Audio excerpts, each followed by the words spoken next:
Hello everyone, welcome to the channel simple teaching learning. हम अभी जो बुक कर रहे हैं वो है नॉलेज लैंग्वेज एंड करिकुलम। ये बुक बीएड के सेकेंड ईयर में है। हम इसकी 2 यूनिट्स ऑलरेडी कर चुके हैं। हमने कल की वीडियो में थर्ड यूनिट स्टार्ट की थी। हमने उसमें फर्स्ट टॉपिक किया था meaning of writing, its needs and its importance. आज हम करेंगे second topic, that is measuring, analyzing and evaluating children's writing. हम चिल्ड्रन की या स्टूडेंट्स की राइटिंग को कैसे मेजर, कैसे इवैल्यूएट कर सकते हैं। ठीक है, चलिए स्टार्ट करते हैं। इसका इंट्रोडक्शन देखते हैं। Measuring, analyzing and evaluating children's writing.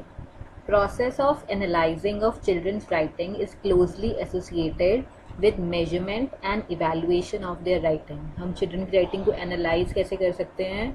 उसको इवेल्युएट करके, उसको मार्क्स देके। Okay, measurement and evaluation should be discussed in brief for better understanding of the terms. इसको अभी हम ब्रीफ में डिस्कस करेंगे।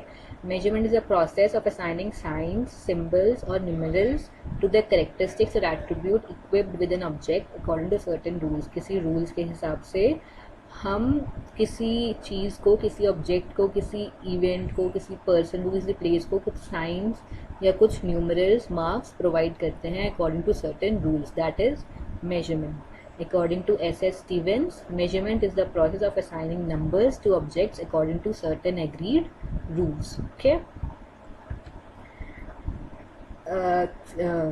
स्टूडेंट्स की राइटिंग को एनालाइज करने के लिए जो टीचर होता है या जो इवैल्यूएटर होता है, उसको अपने माइंड में कुछ पॉइंट्स रखने चाहिए। उसके दिमाग में एक प्रॉपर क्राइटेरिया होना चाहिए जिस बेसिस पे वो स्टूडेंट्स की राइटिंग को इवैल्यूएट करेगा। और वो पॉइंट्स कौन कौन से हो सकते हैं? These points may be selection of topic by the students.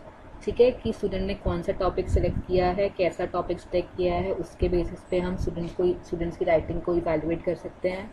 उनकी इमेजिनेशन कैसी थी राइटिंग करते समय, उनकी क्रिएटिविटी, हैंड राइटिंग, उन्होंने पंक्चुएशन कैसा यूज़ किया है, कॉमा, फुल स्टॉप या एक्सक्लेमेशन मार्क सही जगह पे यूज़ किया है या नहीं, उनका वर्ड सिलेक्शन कैसा है, उन्होंने सिंपल वर्ड्स यूज़ किए हैं या न्यू वर्ड्स, सिनोनिम्स यूज़ किए हैं, उनका एक्यूरेसी कैसी है, जो उन्होंने लिखा है मैटर वो कितना सही है, उन्होंने टाइम पे वर्क अपनी राइटिंग सबमिट की है या नहीं, उनकी प्रेजेंटेशन कैसी है उनके राइटिंग की, कितना क्लीन और कितना अट्रैक्टिव है उनकी राइटिंग। इन बेसिस पे हम स्टूडेंट्स को पॉइंट्स दे सकते हैं, उनकी राइटिंग को इवैल्यूएट कर सकते हैं।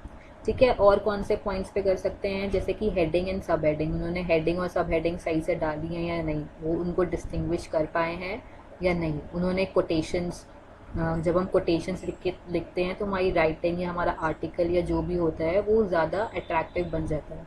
तो उस बेसिस पे भी हम स्टूडेंट्स को इवैल्यूएट कर सकते हैं कोटेशंस के बेसिस पे। उन्होंने अपने कंटेंट को, अपने टॉपिक को किस तरह से एक्सप्लेन किया है, अपने टॉपिक का इंट्रोडक्शन कैसे दिया है, उसको कितना इलेबोरेट करके लिखा है, और उन्होंने कंक्लूजन कितना सही दिया है, सही तरीके से वो अपने कंटेंट का, अपने आर्टिकल का कंक्लूजन निकाल पाए हैं या नहीं। इस बेसिस पे हम स्टूडेंट्स को इवैल्यूएट कर सकते हैं।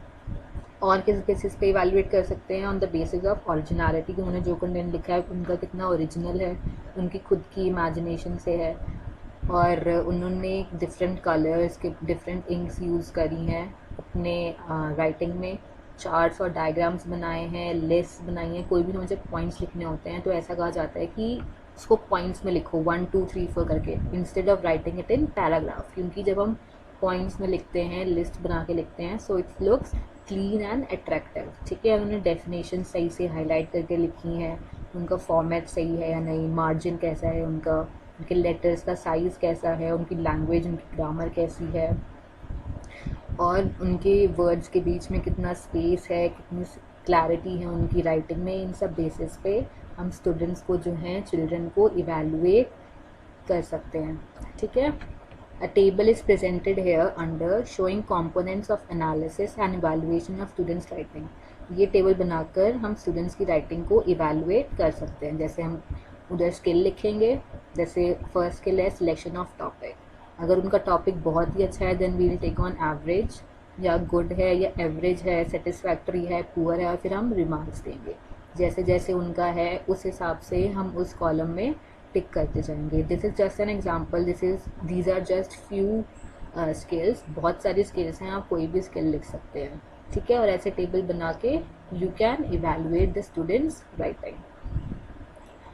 सो आज की वीडियो में हमने सीखा कि how to analyse, how to evaluate students writing. आपको ये वीडियो अच्छी लगी हो तो इसको लाइक करें, शेयर करें और साथ ही चैनल को सब्सक्राइब भी कर दें. एंड आज की वीडियो में इतना ही. So that's it for today. Thank you.